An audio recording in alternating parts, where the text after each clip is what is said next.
Some governments are scaling back their climate ambitions.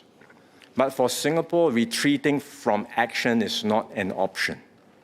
We will continue to do our part, not only to address climate risk, but also to secure our longer-term resilience and competitiveness. A key pillar of our climate strategy is the carbon tax. It sends a clear price signal to encourage emissions reductions. We had earlier announced our carbon tax trajectory for this decade. The tax has just been raised to $45 per tonne for this year and next, and the plan is to reach $50 to $80 per tonne by 2030. For HDB households, the additional USAVE rebates that I highlighted earlier will help to cushion the impact of the carbon tax. For businesses, we will extend the energy efficiency grant and support for green loans under the Enterprise Financing Scheme. This will help firms invest in energy efficient and sustainable solutions. While Singapore will continue to contribute responsibly to climate action, we recognize that our actions alone cannot determine global outcomes.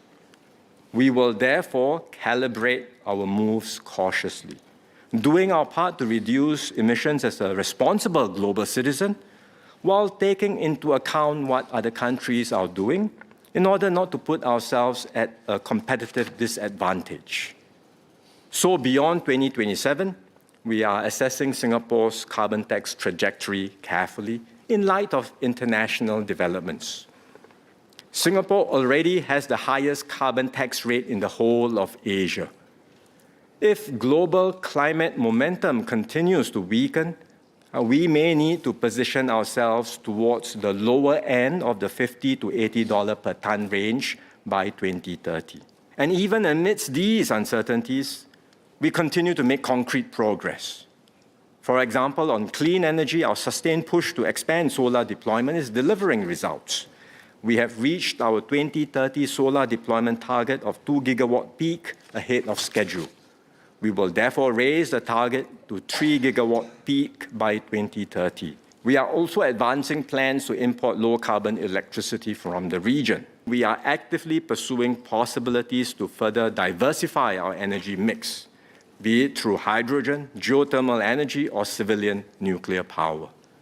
We are building up capabilities in nuclear energy to be able to assess its safety and viability for Singapore. In transport, we remain committed to achieving 100% cleaner vehicles by 2040.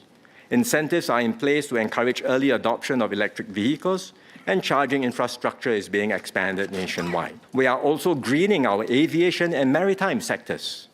In aviation, we are supporting demand for sustainable aviation fuel with a target of 1% sustainable fuel use for flights departing Singapore this year. In shipping, we are partnering industry to develop a low-carbon ammonia bunkering solution on Jurong Island. If successful, Singapore will be amongst the first countries in the world to supply ammonia commercially as a fuel for international shipping. The years ahead will be beset by uncertainties, from geopolitical tensions to cyber threats and climate risk. We will face these challenges squarely and overcome them one by one.